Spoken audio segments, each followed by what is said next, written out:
CM ने Himachal police को सौंपे 66 वाहन। आधुनिक तकनीक से लैस हैं सभी वाहन। राज्य में ट्रैफिक व्यवस्था को देंगे ताकत। पंचायती राज मंत्री अनिरुद्ध सिंह का बड़ा बयान। प्रदेश में नहीं होगा नई पंचायतों का गठन, समय पर होंगे पंचायती राज चुनाव। पावटा साहिब में खुलेगा पहला केंद्रीय विद्यालय। शिक्षा मंत्री रोहित ठाकुर ने भूमि का किया निरीक्षण। सांस्कृतिक कार्यक्रम का हुआ आयोजन। पूर्व सीएम शांता कुमार के बयान पर पलटवार। कांग्रेस नेता बब्ब ठाकुर ने किया पलटवार। कहा शांता कुमार स्वयं ले रहे 3-3 पेज में। शिमला में स्वच्छता पोस्टर पर भगवान राम की तस्वीर पर विवाद जारी। देवभूमि संघर्ष समिति ने दी चक्काजाम की चेतावनी। नमस्कार, मैं हूं आपके साथ अंकिता पाल। बुलेटिन की शुरुआत करते हैं। हिमाचल प्रदेश के मुख्यमंत्री सुखविंदर सिंह सुक्खू ने शिमला में हिमाचल पुलिस के 66 आधुनिक वाहनों को हरी झंडी दिखाई है। इन वाहनों को प्रदेश की ट्रैफिक व्यवस्था को हाईटेक और मजबूत बनाने के लिए शामिल किया गया है। इस बेड़े में आधुनिक इलेक्ट्रिक व्हीकल और इंटरसेप्टर शामिल हैं, जिन्हें 18 करोड़ की लागत से खरीदा गया है। ये वाहन प्रदेश के 10 जिलों में ट्रैफिक व्यवस्था को दुरुस्त करेंगे।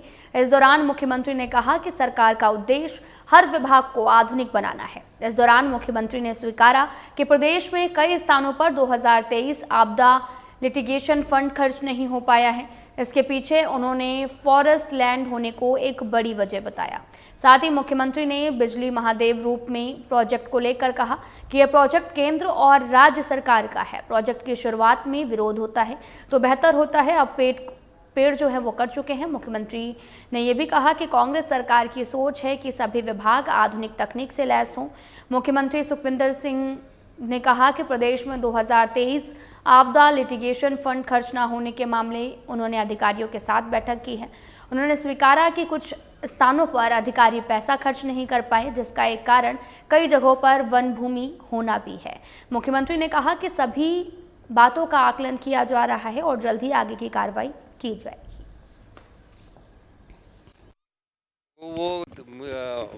मैंने बैठक ली थी, उसमें कुछ जगह आपकी बात सही है कि पैसे खर्च नहीं हो पाए, लेकिन उसकी स्थिति इस प्रकार से है कि जहां पैसे खर्च नहीं हो पाए उसका कारण कई जगह फॉरेस्ट लैंड का भी है।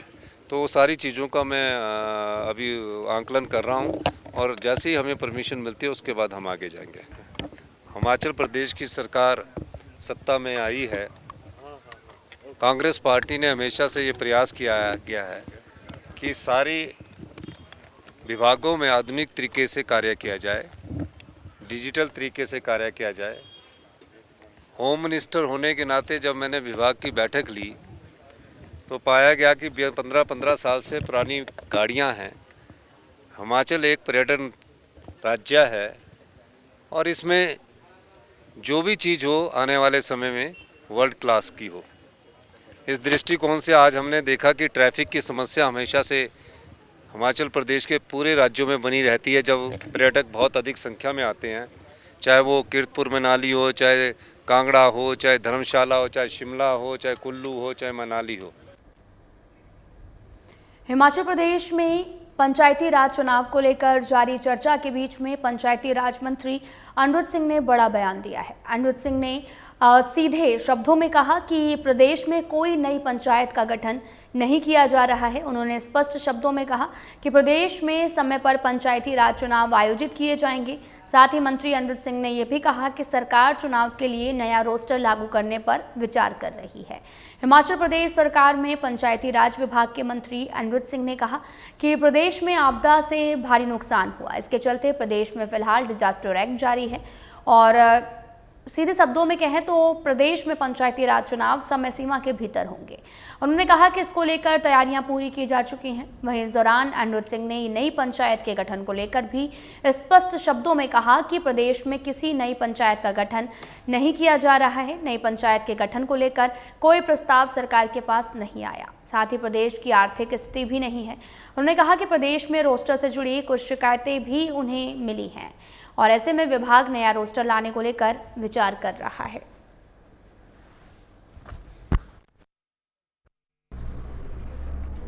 स्टेट में नुकसान बहुत हुआ है और कई सड़कें भी अभी तक बंद है, इसलिए डिजास्टर एक्ट लगा है। तैयारियां पूरी है वैसे डिपार्टमेंट की। थोड़ा कुछ पहले रीऑर्गेनाइज करी थी। मैं पहले स्पष्ट करना चाहूँगा कि नई पंचायतें बिल्कुल भी हिमाचल प्रदेश में नहीं बन रही है, क्योंकि एक आंकलन लगाया जा रहा है कि नई पंचायतें बन रही हैं। तो कोई भी नई पंचायत जो है हिमाचल प्रदेश में नहीं बन रही है। वित्तीय स्थिति भी नहीं है, पहली बात। प्रपोजल्स भी नहीं आई हैं, और जो प्रपोजल्स भी आई है कोई 500 ग्राम पंचायत है। डिपार्टमेंट ने रिव्यू बिल्कुल कर लिया है स्पष्ट तौर पे। और दूसरी बात, चुनाव को मद्देनज़र रखते हुए पूरी तैयारियां कर ली गई हैं, परंतु डिज़ास्टर एक्ट लगा हुआ है, सरकार उस पर विचार कर रही है। कुछ लोगों ने कुछ रीऑर्गेनाइज, हमारे ब्लॉक्स ऑलरेडी हो गए थे, पंचायतें भी रीऑर्गेनाइज हो गई थी।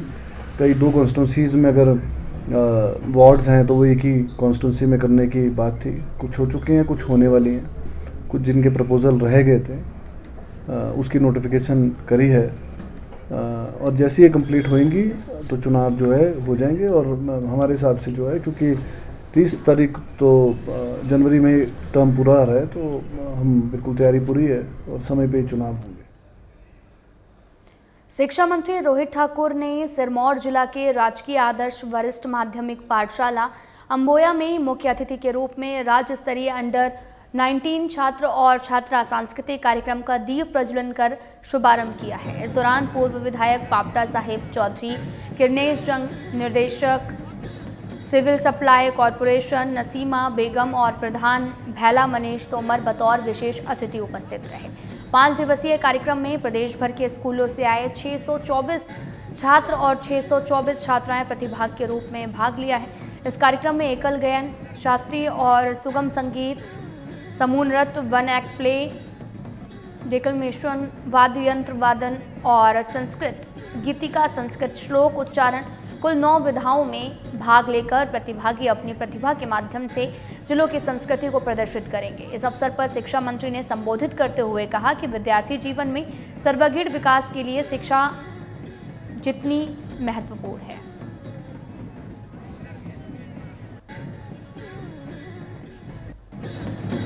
की बात कर रहा था, एक बहुत बड़ी विरासत हमें मिली है और शिक्षा विभाग भी अपने स्तर पे प्रयास कर रहा है कि आने वाली पीढ़ियों के लिए भी जो हमारी ये समृद्ध संस्कृति है इसको हमने संजोए रखना है।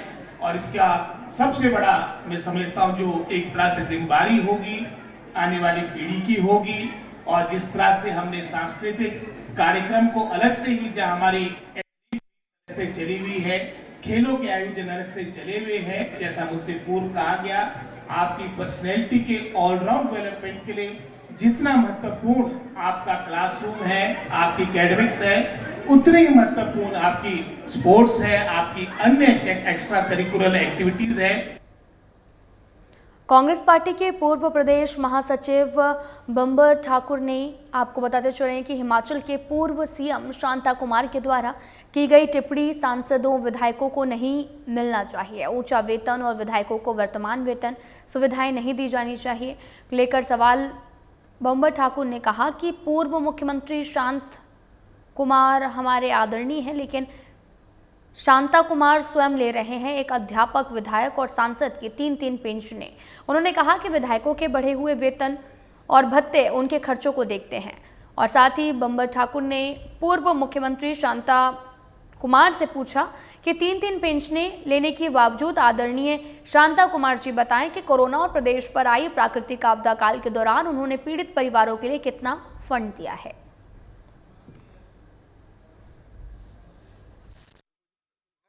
क्यों बुलानी, आप फैसिलिटी दो ना उसको, क्योंकि घर का काम तो कर नहीं रहे हो।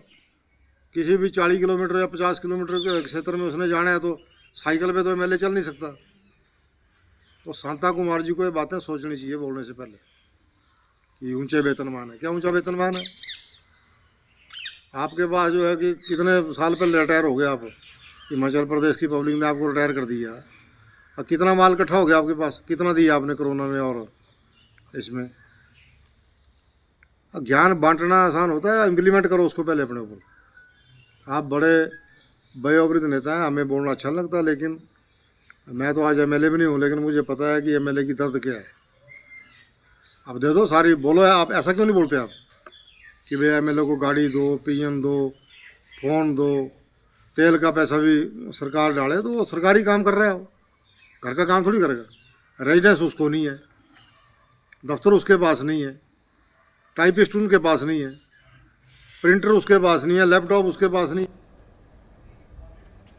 हिमाचल प्रदेश की राजधानी शिमला में स्वच्छता पोस्टर पर लगी भगवान राम की तस्वीर पर विवाद थमने का नाम नहीं ले रहा। शिमला पुलिस की एफआईआर दर्ज करने के बाद में देवभूमि संघर्ष समिति ने मामले में तेजी से कार्रवाई की मांग उठाई है। देवभूमि संघर्ष समिति ने कहा कि अगर पुलिस ने तेजी के साथ में कार्रवाई नहीं की तो समिति शिमला में चक्का जाम करेगी और इसके साथ ही देवभूमि संघर्ष समिति हिमाचल प्रदेश हाईकोर्ट का भी रुख करेगी। हाईकोर्ट में याचिका दायर कर किसी भी तरह की सामग्री में हिंदू धर्म के देवी देवताओं की तस्वीरों का इस्तेमाल करने पर रोक लगाने की मांग की जाएगी। साथ ही 1 नवंबर को देवभूमि संघर्ष समिति ने छोटा शिमला पुलिस थाने में स्वच्छता पोस्टर पर लगी भगवान राम की तस्वीर को लेकर शिकायत दी थी। इस पर छोटा शिमला थाने में अज्ञात लोगों के खिलाफ एफआईआर दर्ज की गई है। पुलिस ने मामले में नगर निगम शिमला को भी नोटिस जारी किया है। फिलहाल मामले में नगर निगम का पुलिस का नोटिस का जवाब नहीं दिया है।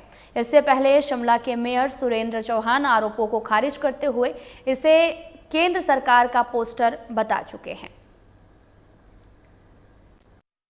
जिस काम के लिए जाना जाता है, संघर्ष ही उसकी भूमिका है, वो बिल्कुल जारी है। परंतु मैं आपके माध्यम से पूरे हिमाचल प्रदेश की सनातनियों को यह बताने के लिए मुझे हर्ष भी हो रहा है कि जिस प्रकार से 3 दिन पहले पुलिस ने शाम 7 बजे एफआईआर दर्ज की, पुलिस का बहुत बहुत धन्यवाद। और जिस प्रकार मुस्तैदी से पुलिस ने कार्य किया है, अभी भी इन्होंने एमसी को पार्टी बना के एमसी से जवाब तलब किया है। हमें यकीन है कि आज 5 बजे से पहले एमसी शिमला उस पर पूरी सफाई अपने वक्तव्य देगी। पर ये पोस्टर उसमें नहीं है। उसमें जो पोस्टर है वो भगवान श्री राम कूड़े के ढेर पे नहीं है, इसमें भगवान श्री राम कूड़े के ढेर पे है।